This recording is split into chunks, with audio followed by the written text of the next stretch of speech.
the matter with it? She's talking away to her baby. Look at them. She's teaching her baby the ropes.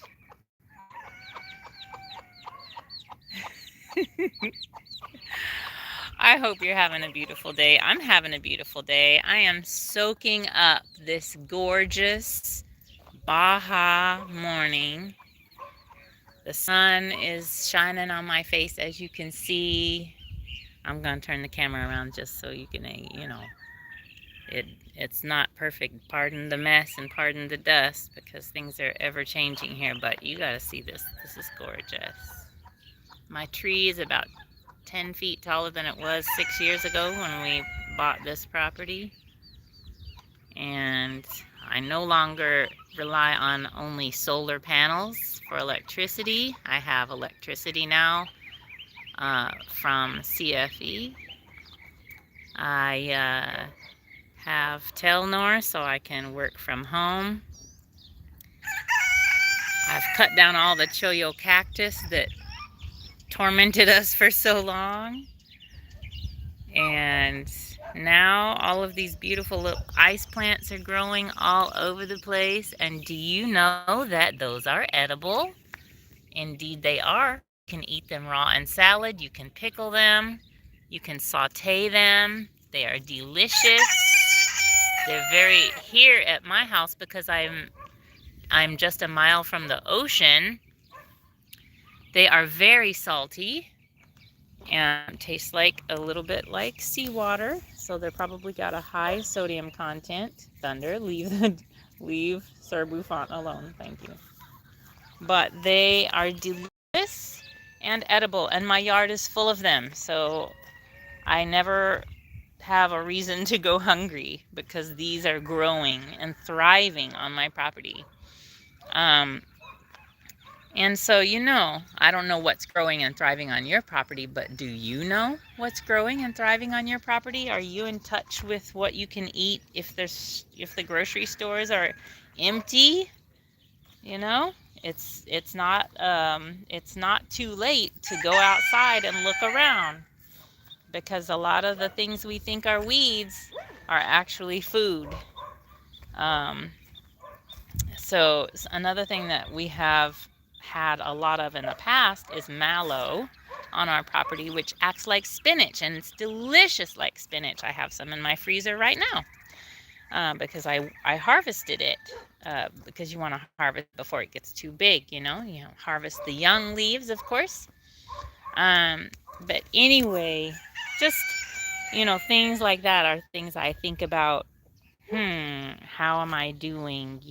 How am I taking care of myself? How am I thriving? How am I nurturing my land? All of these things matter to me because I consider myself a steward of this land. Look, it's a mating dance happening right now.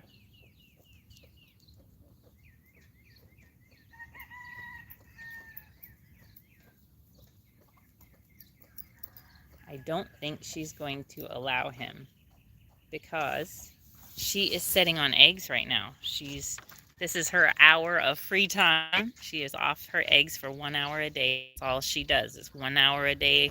She gets up and exercises the 23 other hours. She's sitting on those eggs, incubating them, because that's what it takes to make chicks. Her eggs are fertilized by him, yes, by Sir Bouffant. So she's going to hatch out 2 chicks in about 17 days, and they will be part silky, and at least one of them will be part silky. So they probably will come out with 6 toes, and they will probably come out a little fluffy, and they will probably come out fairly small. And I'm not going to let her get bred by him again, or I'm not going to let her sit on eggs by him again, because I don't want a whole flock of silky babies, because they put out small eggs, and I want these guys for their eggs. I'm not after them for their meat. I don't kill animals here on purpose for meat. So I love the eggs, and I also sell the eggs. I sell the extras. Right now there aren't any extras because nobody's laying eggs right now. Everybody's raising babies. But uh yeah, I want the bigger eggs because they make better pancakes for less. And so we'll see how it goes, how it turns out. But I've noticed that all of the girls went broody. They all wanted to raise babies. Um, so thank goodness that they have some wisdom and they know that they need to have a flock right now. I was kind of keeping them small, but they definitely grew a flock for me. They're growing a flock for me, and I'm grateful for that. Um, because I don't know exactly what's happening, what's coming down the pipe, but I do know that there's um, some craziness and some issues happening, and I would much rather have my eggs in my backyard than have to go to the store to buy them. Um, I am working on expanding my garden and growing my garden skills up a little bit. I'm not the greenest thumb in the world, but I'm after some fruit trees like an orange tree, a lemon tree, not a lemon tree, a lime tree. I need a mango tree and an avocado tree and a banana tree. And if when I have those trees in the yard, that's like 70% of my food. So that's going to be awesome. So the sooner I can get those trees in my yard, the better off we will be. Because they don't grow fruit their very first year anyway. They grow fruit maybe year 5 to 7. So I gotta get on the shtick about that. But um, you know, we're making progress. It takes time. It takes time. My biggest passion in the world is singing. I'm going to be singing today. Actually, I'm singing for a volunteer luncheon for La Mission Performing Arts Center volunteers, and I'm singing on Friday. I'm conducting a sock hop with the help of David Catania and his crew, La Mission Performing Arts volunteers, and Quinta Los Delfines volunteers. I can't wait. I love sock hops. I love the whole hot dog stand, root beer float stand. I love the music. I love the fun. So Friday at kilometer 56.5 at 4 o'clock, that's where I'll be with my 1950s attire on, singing for you. I hope to see you there. Um, we'll see.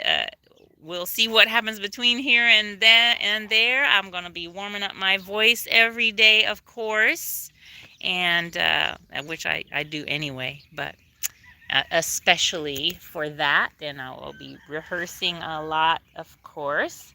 So you don't have to wonder where I'll be. I'll be right here at the sanctuary working because I work from home every day. I am blessed in that way. And I hope that you are following your passion, your purpose, your path. I hope you're turning your pain into your purpose and thrive on. And my heart is with you. I hope you reach out to me if you want to know anything about my lifestyle. I am here to answer your questions. So I'll chat with you later. Bye-bye now.